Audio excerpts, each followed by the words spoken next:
Bom dia, meus amados irmãos, a graça e a paz do Senhor Jesus, louvado seja o nome do Senhor.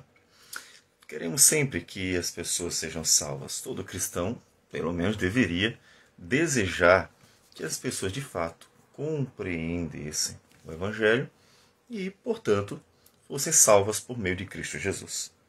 E isso não é diferente em relação a qualquer povo, qualquer tipo de pessoa. E o apóstolo Paulo, que está falando sobre o que aconteceu com os judeus, com Israel, aquele que foi o instrumento para o anúncio das promessas e aquele que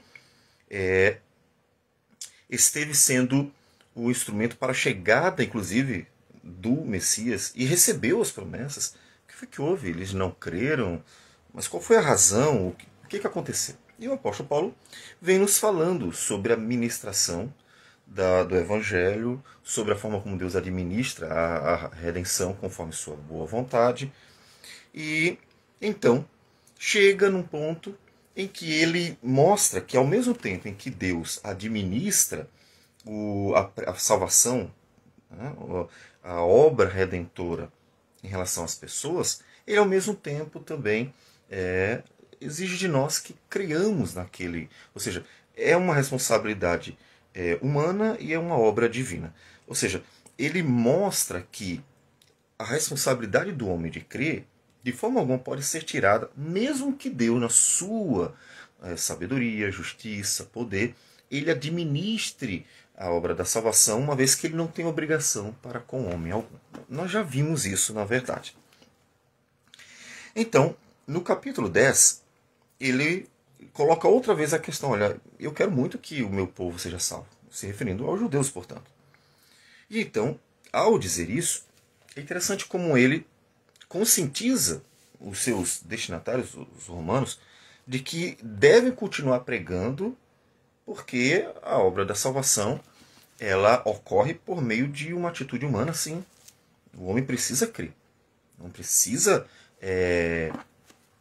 ter uma atitude. E algo que é muito interessante ele dizer é que não está inalcançável. Ou seja, ele coloca o Evangelho, a palavra de Deus, ela está acessível. Os judeus precisam crer. Os judeus precisam crer. Não foi Deus que falhou em não ter todos os judeus salvos. Eles aqui precisam crer. Ele mostra a responsabilidade deles. E a gente vê isso a partir do versículo 5. Quando em Romanos 10, ele diz assim: Ora, Moisés escreveu que o homem que praticar a justiça decorrente da lei viverá por ela. O povo de Israel deveria viver segundo a lei e Deus abençoaria. Então, a vida deles seria abençoada ou não, inclusive, de acordo com a relação que eles teriam por meio da lei. Mas a justiça decorrente da fé, assim diz: não perguntes em teu coração quem subirá ao céu, isto é, para trazer do alto a Cristo, ou quem descerá ao abismo, isto é, para levantar Cristo dentre os mortos. Porém que se diz: a palavra está perto de ti, na tua boca e no teu coração. Ele está citando o texto de Deuteronômio.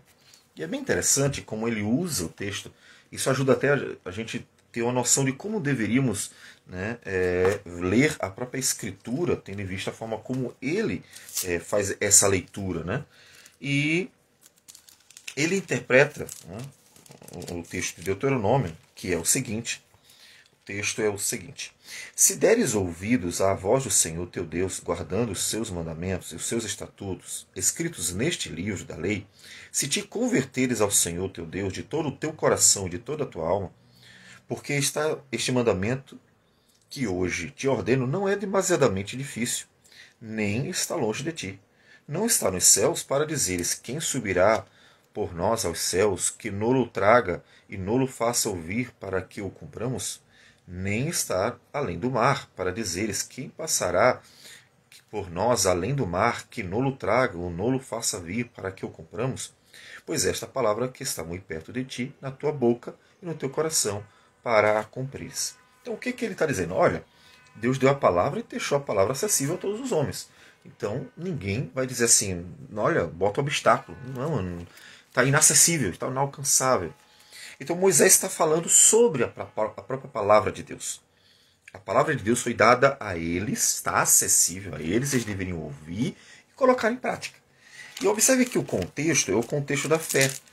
Porque apesar de estar se referindo à palavra do Senhor e até mencionar estatutos, os mandamentos, está se referindo a uma vida com Deus, a se converteres de todo o coração, de toda a tua alma. Então, está falando de uma relação com Deus por meio da palavra.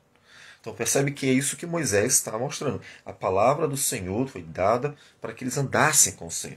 E aí o apóstolo Paulo ele aplica isso na vida do cristão também. Pensando no homem em geral, para que ele se torne cristão, né, e viva como cristão.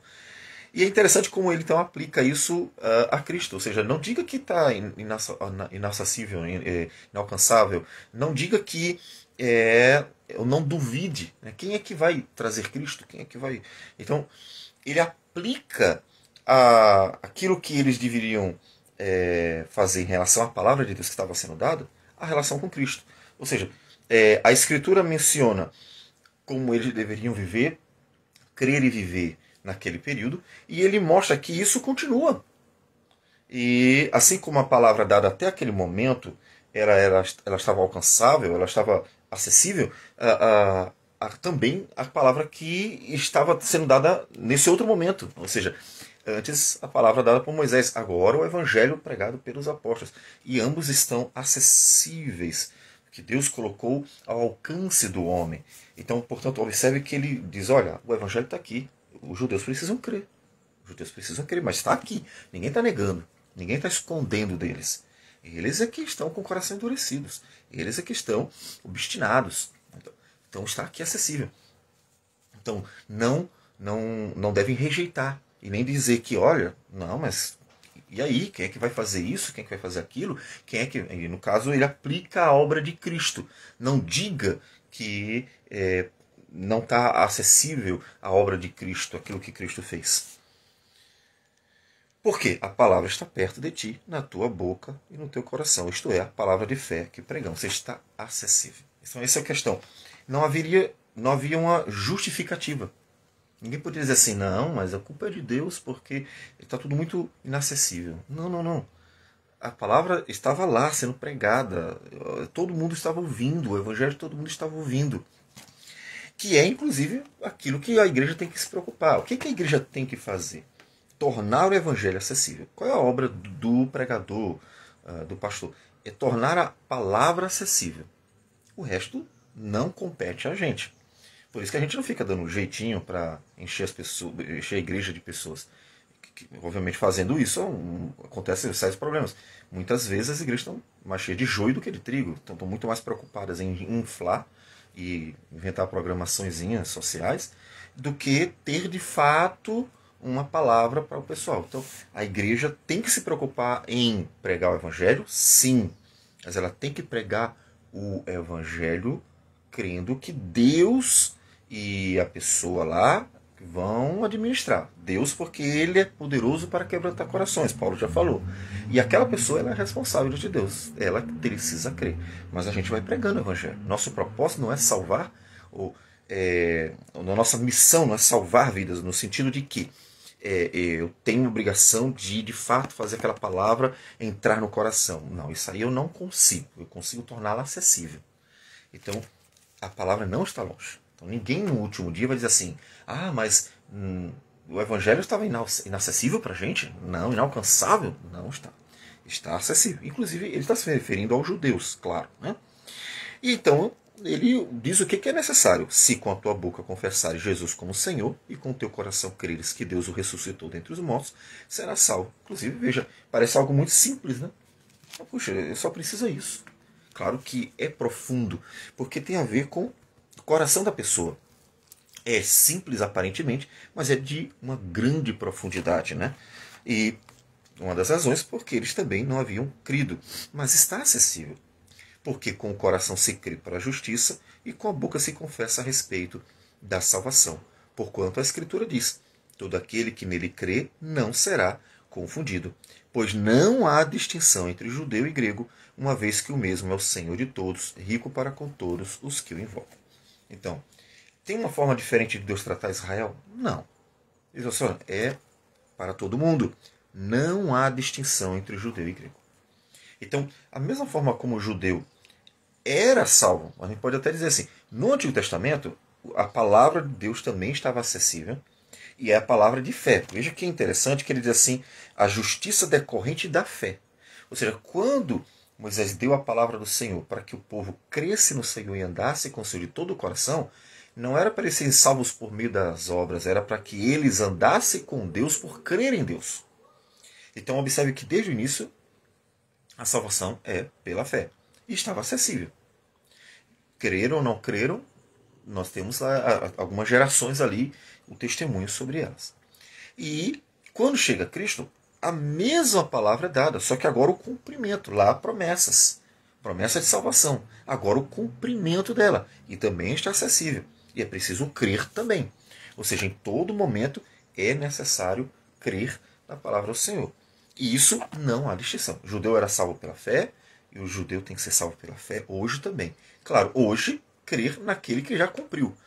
Eles eram salvos pela fé porque eles criam nas promessas de Deus. Em tudo que Deus foi falando, quando eles foram crendo na palavra de Deus, aquilo era suficiente, porque o que importava que eles confiassem no Senhor. Eles não sabiam de fato como é que se daria a salvação com todos os seus detalhes. Não. Mas eles confiaram no Senhor, confiaram na palavra de Deus. E a salvação, então, pela fé. Então, por esperar em Deus, confiar em Deus, Deus graciosamente aplica, quando a obra de Cristo acontece, aplica também àqueles que viveram pela fé. Então, nos nossos dias, não é diferente. E hoje o judeu precisa, obviamente, crer naquilo que já aconteceu. Ele não vai esperar. Quando o judeu diz que ainda vai acontecer, então ele está rejeitando tudo o que aconteceu. Então ele não está crendo. Ele está dizendo assim, não, Deus não fez nada não. Não houve nenhuma obra de salvação. Então ele está rejeitando aquilo que já aconteceu. Então é necessário que o judeu hoje, que Israel hoje, creia naquilo que aconteceu. Não tem um outro jeito de salvar pessoas. Porque a salvação sempre foi pela fé. E foi anunciada no passado e cumprida no devido tempo, que para nós também é passado, que é exatamente por meio de Jesus. Então, não há distinção. Quando você pensar na salvação dos judeus, pense na fé no Senhor Jesus. É necessário. Então, o que a gente faz para os judeus ser salvos? A gente tem que pregar para eles. O que a gente faz para as pessoas serem salvas hoje? A gente tem que pregar para elas. Então, a gente sempre vai ter que pregar para as pessoas para que elas creiam no Senhor.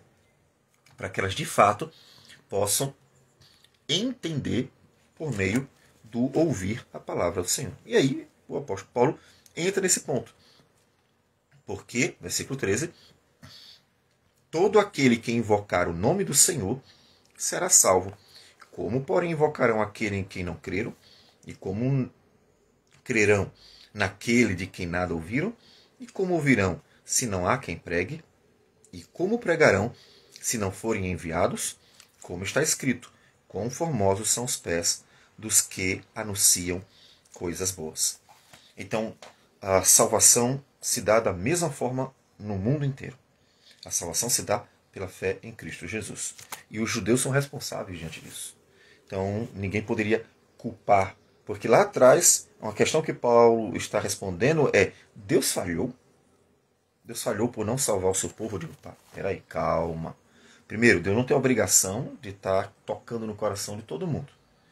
Segundo, Deus não deve a ninguém. E, portanto, ninguém pode reclamar de te dizer nada. Terceiro, a responsabilidade é do homem. Então, Deus administra poderosamente quando Ele quer dar o seu Espírito. Ninguém vai dizer assim, Senhor, o Senhor tem a obrigação de me dar o Espírito Santo. Deus não tem nenhuma obrigação de estar salvando ninguém, porque ninguém merece coisa nenhuma, é graça. Mas Ele diz assim, mas a responsabilidade é tua, está aí o Evangelho.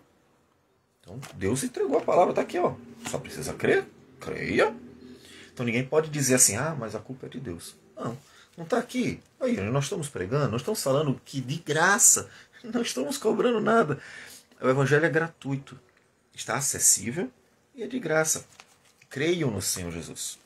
Creiam na obra de Cristo. Então, o que eles precisam é crer.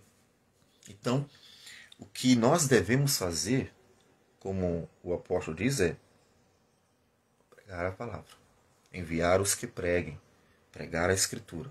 Isso até deve dizer, olha, todo cristão deveria entender que está aberto esse campo. Ninguém precisa estar enviando oficialmente um missionário para que o evangelho seja pregado necessariamente. Entende? Sim, enviar missionários é importante. Mas o que eu quero dizer é, não é preciso que seja só por esse meio. Poxa, tá aí. Você está no trabalho, você dá o seu testemunho. Quando tiver a oportunidade e o seu testemunho foi dado, você prega o evangelho. Você está na universidade, na escola, onde você estiver, dê o testemunho pelo seu modo de viver, seu agir, e então fale de Cristo. Está tudo acessível, está tudo aí. Não está inalcançável. Portanto, o que nós precisamos é apenas pregar o Evangelho e esperar que as pessoas creiam. Certo? Então, isso mostra que ninguém é desculpável diante de Deus. Por quê? Porque Deus providenciou tudo. Providenciou a salvação e a pregação do Evangelho. Então creia. Creia no Senhor, não despreze. Porque quando o Senhor voltar, você que ouviu o Evangelho várias vezes, porque tem sido propagado pelas redes sociais principalmente, pelo mundo inteiro, você não vai dizer assim, mas não estava acessível. O que não estava acessível? O seu Evangelho foi pregado pelo mundo inteiro. Você não creu porque você não quis. Porque você não deu atenção, não deu bola. Então, creia. E você que é cristão, pregue. Está esperando o quê? Pregue, fale de Jesus para as pessoas onde você estiver. Você pode fazer e deve fazer isso. Só, obviamente, se tiver dúvidas de o que pregar, como pregar, peça ajuda. Isso para você fazer direitinho. Né? Pregar errado é um desserviço ao reino de Deus. Então, pregar certinho, ou seja, ensinar a verdade. Né? Então, ensine, fale de Cristo. Aí diz assim, mas e o conteúdo qual é? É o básico. Observe que o ponto dele é morte e ressurreição. Sempre. Sempre que o Evangelho é anunciado no Novo Testamento, o foco é a morte e a ressurreição. Veja que para trazer do alto a Cristo, para levantar Cristo dentre os mortos, veja, morte e ressurreição. Volta de Cristo, vinda de Cristo, é a obra de Cristo, é a vida e a obra de Cristo. Então o foco é esse. Você não precisa ser detalhista nem conhecer toda a doutrina bíblica para começar a pregar. Você precisa conhecer aquilo que é mais importante. As mulheres viram que o túmulo estava vazio, correram para dar testemunho. O que eles foram pregar? Cristo ressuscitou. Então você pode pregar e deve pregar, que é o básico. Porque na verdade é nisso que eles precisam crer. Eles precisam crer em Cristo e na obra que ele fez. E é muito elementar isso. Então está muito acessível. Ninguém precisa ser doutor da lei para falar de Jesus para as pessoas. Portanto, fale de Jesus. E, com a graça do Senhor, esperamos que vidas sejam salvas. Paulo diz, e eu oro por eles. Então a igreja vai orando pelas pessoas, pregando o Evangelho, confiando que a obra de Deus é eficaz e, ao mesmo tempo, sabendo que as pessoas têm uma responsabilidade diante do Senhor. Vamos orar. Senhor Deus amado, bendito o teu nome. Damos graças por tudo. Colocamos a vida nas tuas mãos. E pedimos, Senhor Deus, que Tu possas estar nos conduzindo, nos ajudando a pregar, Deus, a Tua palavra. Sabe de muitas dificuldades, empecilhos, tudo aquilo que o mundo, Senhor Deus, vai colocar como obstáculo para que a pregação não aconteça. Porque é por meio dela, que é o poder de Deus, o poder do Senhor para a salvação, que vidas são salvas. Então nos ajude. Como a igreja do Novo Testamento pediu, firmeza, coragem, sabedoria, para continuar pregando. E confiando no Senhor, porque a obra é tua. Foi assim e sempre será assim que o Senhor salvou, Deus, pela pregação, pelo operar do teu Espírito. Então nos ajude sempre a descansar em Ti, esperar em Ti, e que o Senhor possa abençoar, de forma que possamos crescer como igreja, possamos, Senhor Deus, glorificar o Teu nome, mas tudo confiando no Senhor. Que o Senhor receba a nossa oração, nossa gratidão por tudo. E tudo isso em nome de Jesus. Amém, Senhor. Deus abençoe a todos e tenham um bom dia.